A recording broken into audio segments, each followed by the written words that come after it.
But computers are a necessary evil. You have to use them today, even if you're an idiot like me when it comes to them. True story. First time I ever got an instant message, having no computer knowledge whatsoever, it scared the hell out of me. I'm online, 2 o'clock in the morning, I hear bling. I'm like, ah, shoot, what did I do?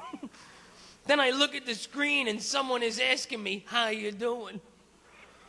I'm like, oh my God, the computer is talking to me. So instead of typing, I answered it verbally. I was like, I'm fine, Mr. or Mrs. Computer. How are you? Now I know how to do an instant message, but I'm still not hip. I must be the only person in the world concerned with grammar when I send an IM. And I know this because the other person is always like, Joe, question mark, bling. You still there? Bling. What's up? Bling. Where'd you go? Bling. I'm like, wait a minute.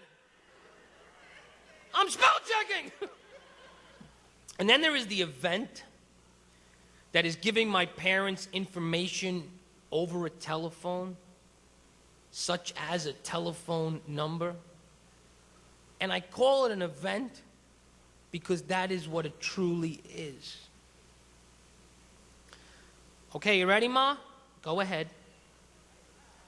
1 2 1 2. 1 2 1 2.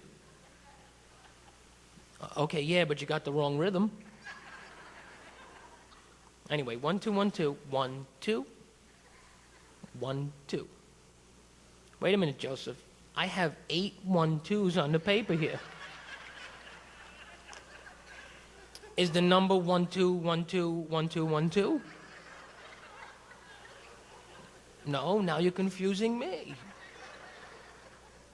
There's a rhythm. You gotta do the rhythm with me. 1 2 1 2 1 2 1 2. Oh, hold on. This pen don't work.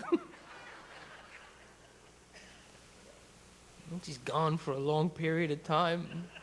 I'm like, Ma? Ma! Ma! Ma!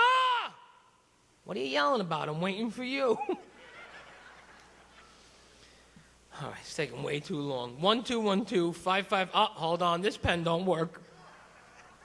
Then my father chimes in from the background. Who's that on the phone? It's just son. I'm trying to get a phone number in the 1 2 1 2 1 2 area code, but none of the friggin' pens in this house work. I live an hour away. It would be easy to run there barefoot and write the number down. My mother would be like, what are you doing here? You're on the phone. I couldn't take it anymore. 555-6289. I gotta go. Getting older and can't get the hang of simple technology. I try. Every time I try to get them things like a microwave they're like, oh, what are you doing? You're messing up our whole ecosystem. Get it out of here. You're going to ruin the balance of our life. I once made the mistake of getting them a universal remote, one which controls the cable, the TV, the VCR. Big mistake. My mother hit every button on the remote, pressing it real hard like that would have a better result. All she wanted was General Hospital. I come home, find her sitting in the dark, paralyzed. Cables out, TV, lights, everything. She froze the whole system. I said, what did you do here? The FBI's outside. Right away, she gets defensive. What are you accusing me of? I just hit one button. Now here, fix it before your father gets home. Because my father, he can operate the machine, he just can't pronounce it. My father was born in Italy. Every week he thinks of a new name for the VCR. He'd be like, Joey, get a tape, throw in the VCR. In the what? You heard me, get a video, pop it in the VHM. In the where?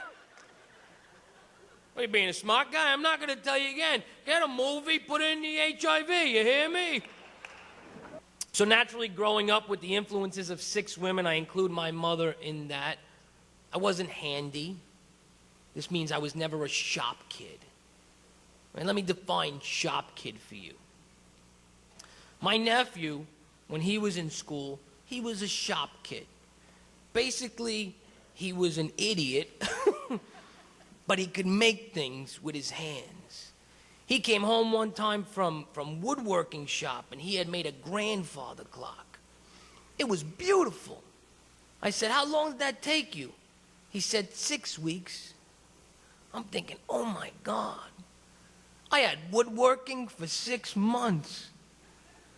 They assigned me one project, bookends. And I screwed it up.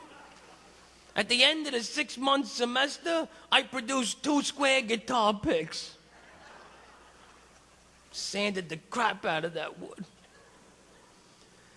I tried ceramics class.